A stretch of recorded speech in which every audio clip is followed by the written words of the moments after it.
पार्टियों के साथ कर रही है क्या? वो काफी टैग लगते आ रहे हैं पिछले 30 साल से।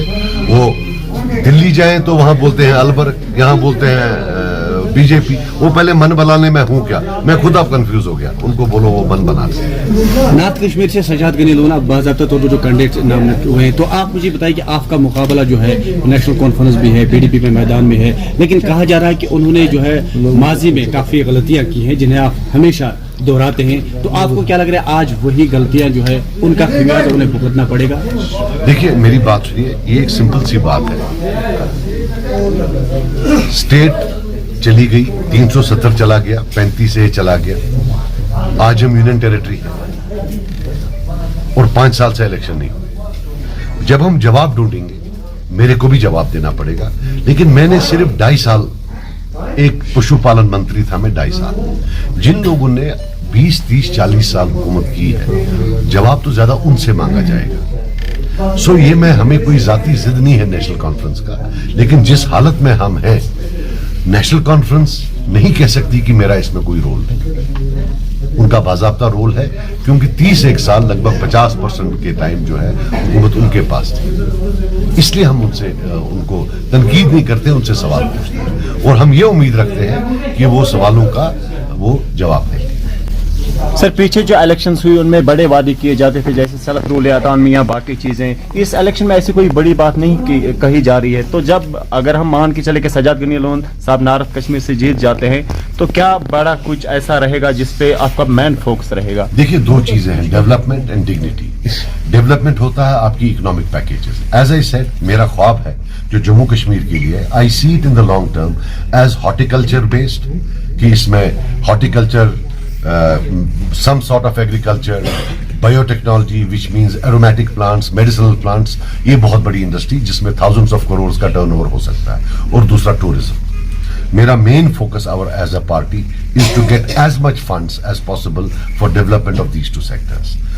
फिर दूसरा है डिग्निटी। डिग्निटी है, हम समझते हैं कि जो जम्मू कश्मीर का बच्चा है उसको आप उसी कानून से तोलिए जो गुजरात के बच्चा, कर्नाटका का बच्चा, दिल्ली का बच्चा हो, जो यहां एक एक्स्ट्राऑर्डिनरी जो इन्होंने सेट ऑफ रूल्स बना के रखा है जम्मू कश्मीर के बच्चों के लिए, बिलखुसूस जो ये कल्चर ऑफ पुलिस सर्टिफिकेट्स है और किस police certificate on what basis, वो डिग्निटी की बात है कि भाई अगर एक खानदान में एक बंदा कहीं इन्वॉल्व था तो उसके भाई को, उसके बाप को, उसके बेटे को, उसकी बेटी को, बहन के बेटे को, भाई के बेटे को, किसी को नहीं मिलेगी। और ये हमारा कोई बाहर का नहीं है, ये इन्हीं सरकारों ने ये कानून बनाया।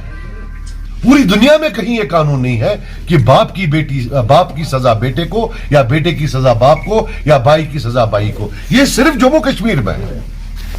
जवाब हम चाहते हैं कि आज जो नौजवान है, आपको नहीं पता, मुझे नहीं लगता आपको प्रॉब्लम है या नहीं, लेकिन हमारे पास सैकड़ों प्रॉब्लम रोज आती है, डजन्स ऑफ देम, जहां बच्चे को नौकरी मिलती है लेकिन उसको पुलिस सर्टिफिकेट नहीं मिलती है। वो बोलता है सर मैं तो पैदा ही नहीं हुआ था जब मेरे फादर से कोई गलती हुई। Is anybody talking about it? ये इशू नहीं है क्या? Emotional slogans are over. आप इलेक्शन लड़िए on the basis of what people face in their day-to-day lives, and I will do what it takes to ensure that we have the same set of laws as in any other state in India. You cannot have special coercive laws just for the youths of J&K. That I promise you. Sir कल उमर अब्दुल्ला साहब ने बताया कि वो वाजपेयी के साथ अगर वो होते तो फिर काम करते, तो तब की बीजेपी और अब के बीजेपी में उसके हिसाब से क्या फर्क है, आपको क्या लग रहा है? देखो यार, उमर साहब को अल्लाह ताला ने माफ किया है, उसको सर्टिफिकेट है, वो कुछ भी कर सकता है, वो कुछ भी कर सकता है, वो जन्नत की सर्टिफिकेट दे सकता है, सफाई की, वो कुछ भी कर सकता है, उसका आप छोड़ दो। देखो मैं नहीं बोलना चाहता, वो मेरा हरीफ है, लेकिन फिर ये बोलते हैं कि भाई ये गाली गलौज करता है, वो टरबाज है, वो बहुत टर मारता है। अब ये मुझे आप बताओ, वाजपेयी साहब और मोदी साहब में क्या फर्क है? वाजपेयी साहब ने इंटरनल अटॉर्नी का रेजोल्यूशन रिजेक्ट नहीं किया। वाजपेयी साहब ने पार्लियामेंट में नहीं बोला अगर हमारे पास बहुमत होता तो हम 370 को हटा देते। उनके टाइम में क्या कई बड़े कांड नहीं हुए, उन्हें कोई एक्शन लिया क्या? कौन सा फर्क है? मींस कि उमर साहब का जो मसला है बीजेपी के साथ, ये आइडियोलॉजिकल नहीं है, ये पर्सनल है। उनका प्रॉब्लम हिंदुत्व से नहीं है, उनका प्रॉब्लम यह है कि उनको मोदी जी शायद घास नहीं डालते हैं, वाजपेयी साहब घास डालते थे। कल कोई और आएगा, वो घास डालेगा, उधर चले जाएंगे। इसमें क्या है? 370 की बात अभी भी की जा रही है नेशनल कॉन्फ्रेंस की तरफ से। आप एज ए JKPC चीफ उस चीज को कैसे देख रहे हैं? मैं कह रहा हूं कि अगर वो ला सकते हैं, सिर्फ लोगों को बोले कि कैसे लाएं। एक जो है आईनी रोड मैप दे कि वो कैसे लाएंगे, क्योंकि देना पार्लियामेंट में है, देना पार्लियामेंट में। तो मैं आपको बता दूं कि मुझे याद है आज से 2 साल पहले, 1.5 साल पहले मुझे एक वर्कर आया, बोला सर हमने सुना है नेशनल कॉन्फ्रेंस वाले बोलते हैं कि जो सीटें सजाद साहब को आएंगी ये इस्तेमाल की जाएंगी असेंबली में एक रेजोल्यूशन पास करने के लिए, जो सुप्रीम कोर्ट भेजा जाएगा, क्योंकि तब खबर थी कि असेंबली इलेक्शन होगा। तो ये झूठ उन्होंने डाल दिया कि जी रेजोल्यूशन पास होगा, वो असेंबली जाएगा। फिर सुप्रीम कोर्ट ने फैसला भी सुना दिया।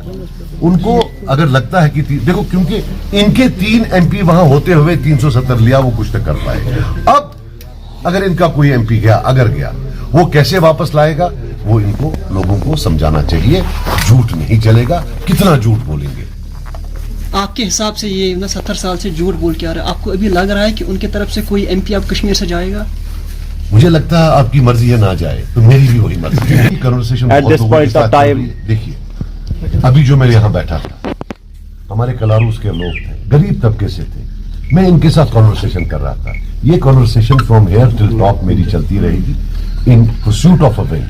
हम तो किसी के पास भी जाएंगे और उसको बोलेंगे। सो ये वो कम्युनिकेशन तो होती रहती है, लेकिन किससे वो मैं इसमें बयान